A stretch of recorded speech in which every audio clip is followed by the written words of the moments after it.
Welcome to this Zentangle Quickie. My name is Heather Hartwick Gladden. I'm a certified Zentangle teacher, and today we're going to take a look at the Tangle Templz Flor from Debbie Minero. Now, we had the honor of, and this is a grid pattern. I'm going to draw one box as I'm chatting here. This is like I mentioned, it's a grid pattern, and today is the third Tuesday of the month. That's the time of this recording. And that means it is Tough Tangle Tuesday. So, and not that this one was tough. It just had a number of steps. And sometimes when something has a number of steps or is, a little involved, I'll throw it on our Tough Tangle Tuesday. Because that's the focus. And it's another one of the free classes that I offer. This one is a once a month.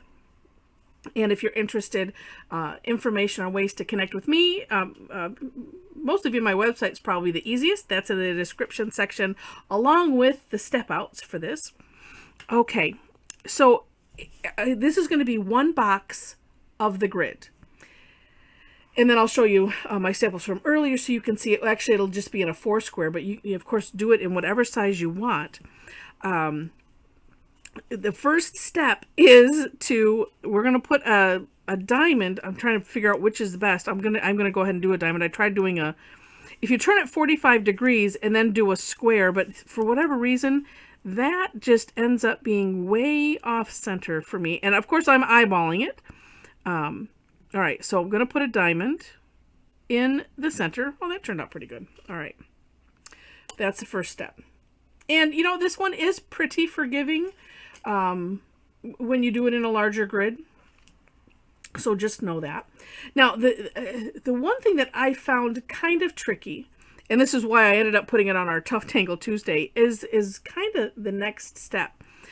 So we're going to do essentially a curved line, but we're going to start a little off center, hit the diamond, and then come off center here. So let's pretend that, like, say, here are our centers.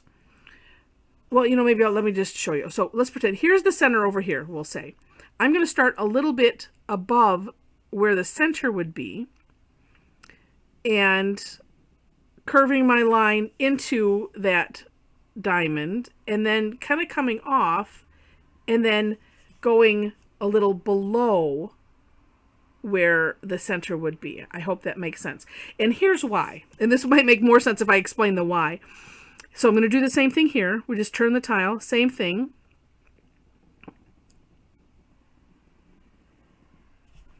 Like so. And what we're creating is this gap right here. Okay? And like I said, it's a bit forgiving. What you also want to make sure to do is we have stuff to go in the corner, so you just want to make sure that there's room enough to do those. And then this last one, yeah, you can see how centered mine was.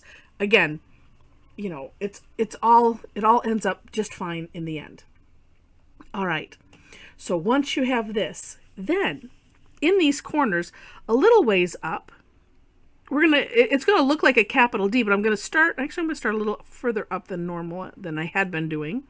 So I'm gonna draw a straight line, and you could do this two ways. You could put these lines all the way around, or just do it all in one. I'm gonna just do it all in one right now. So a little straight line across, leaving room all the way around, and then just putting a nice little dome, little curve line on top.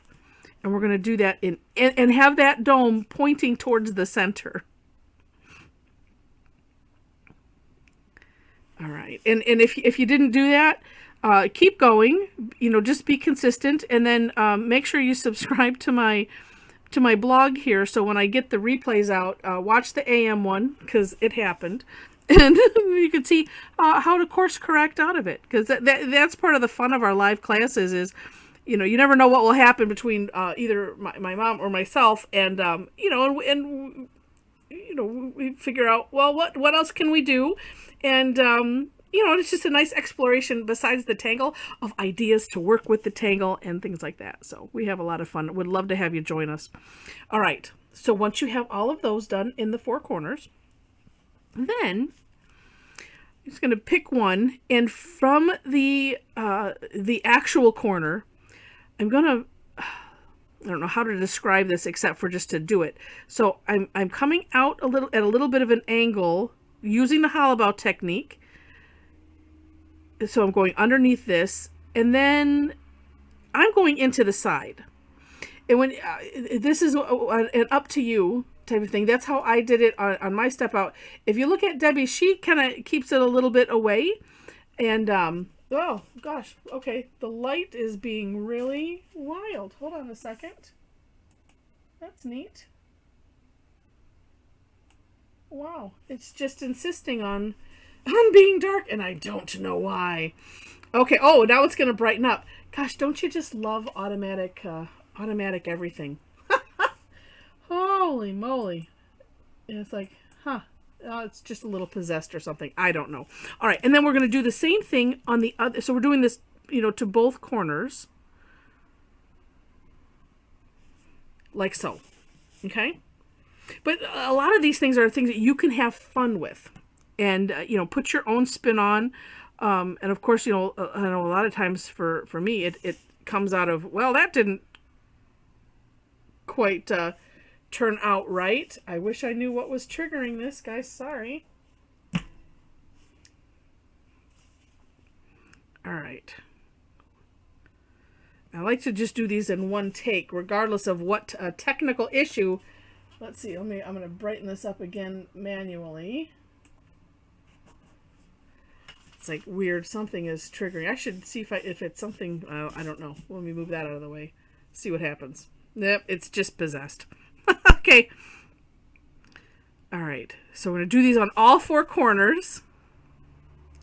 And then, when you're putting this in a larger grid, something that you want to, that you'll want to pay attention to is, in all of these lines, when you're lining them up, and it'll be easier if I show when I show my samples, it makes it kind of neat because you're lining it up with something that's already done, and that's kind of cool. All right, so once you have these, then from that, and then in my step out, I combined the next two steps. So this one, right from where we were working on, and I'm just going to go right from this tip.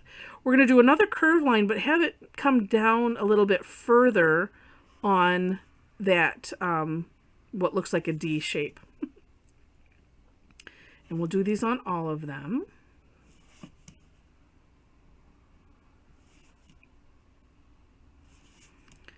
And I'm trying to not go right to the end, but just, a little ways up from it. Okay.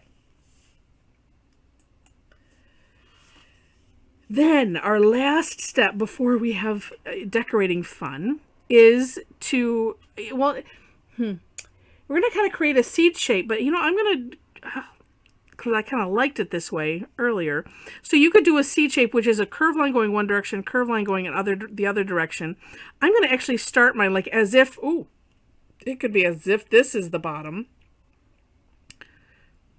But I'm not going to go quite all the way up. But I'm going to start it wide here because I really liked that look. You could start it at the point there. Again, that's an up to you.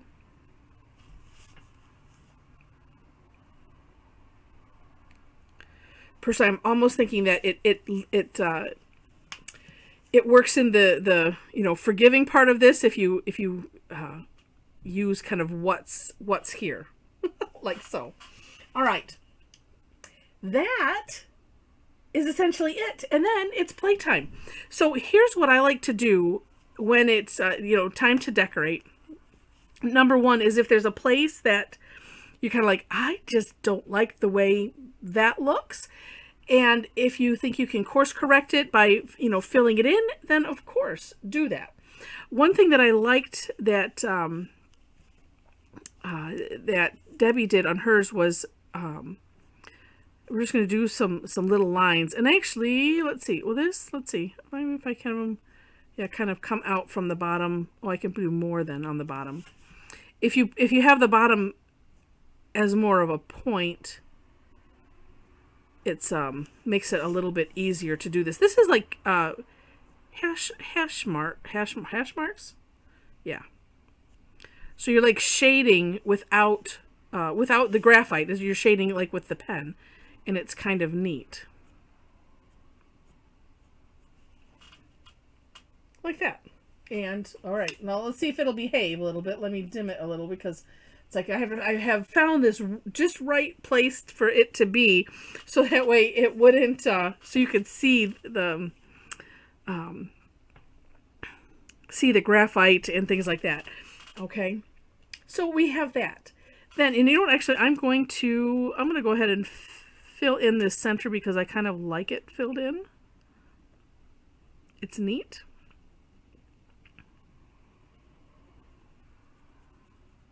Oh, and then, yeah, I'm going to do something a little bit different, just because different than I had done on my samples, because that way we can take a look at some different ideas. And that would be, I'm going to do some shading on the inside. So on my samples, I did shading on the outside of these initial things, whatever we want to call them. Because there's always a bunch of ways that you can have fun with tangles. It's just up to our imagination. And of course you could fill these in with things. We saw some filled in with orbs. You could fill in with any kind of a texture. So orbs is a good texture.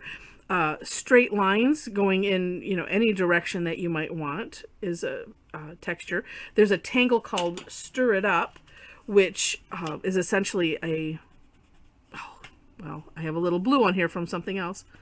Ignore that.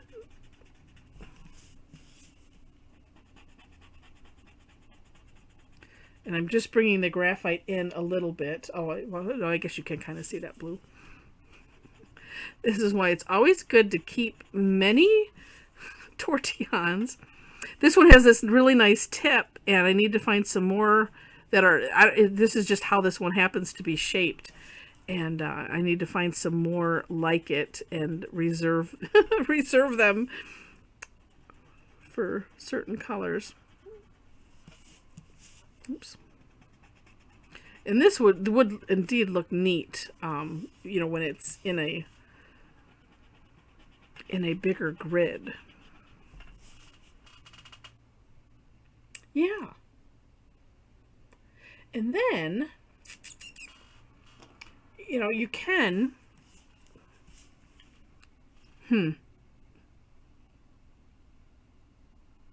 well, let's just do, you can also use the graphite as a fill-in color. So just spreading some and then using the tortillon to smooth it out. Oh, that looks neat, yes. And it's just kind of fun.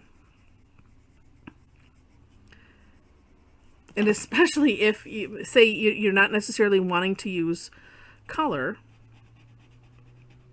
it's nice to use it as a nice fill-in. And actually, let's just, well, for sure that top, I don't necessarily, oh no, I can have some coming out of the bottom, even if I'm filling this in.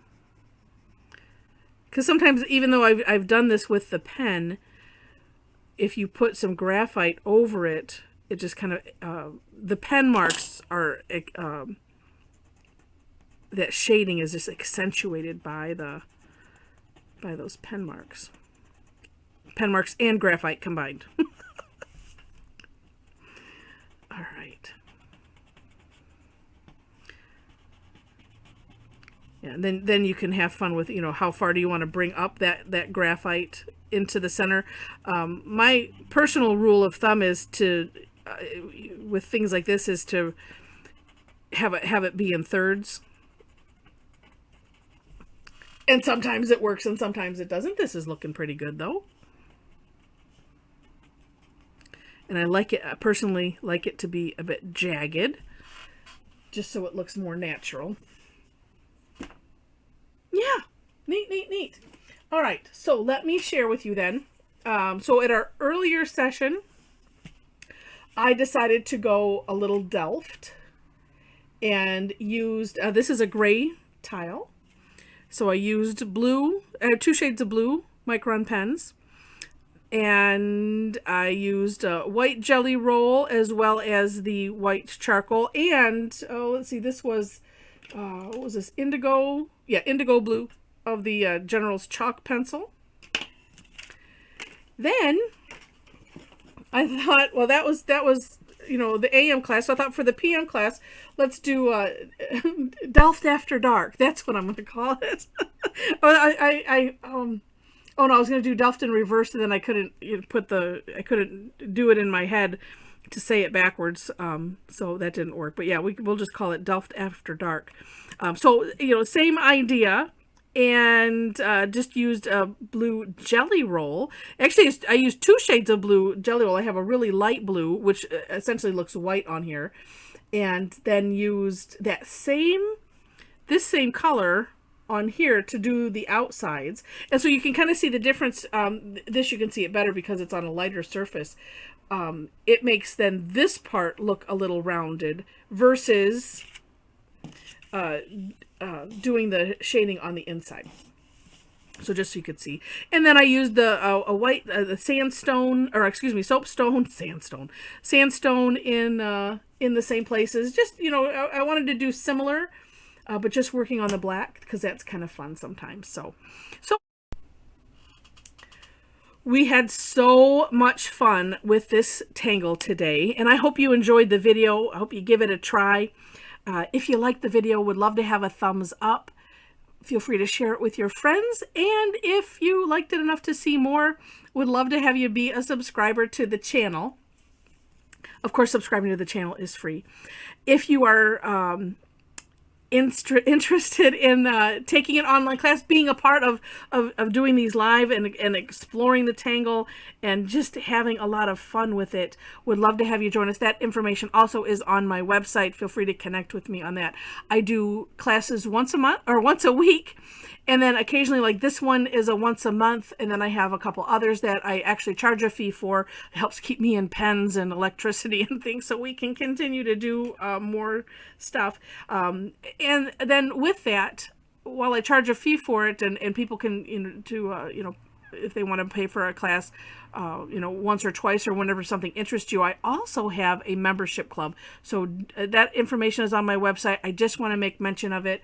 So feel free to check that out as well. I appreciate all of my my fellow Tangle addicts that are members of the club. It really helps to support my efforts in bringing Zentangle to everybody that likes my brand of it. And with that, thanks so much for watching. I really, really appreciate it. These are so much fun. And I wish you lots of happy tingling.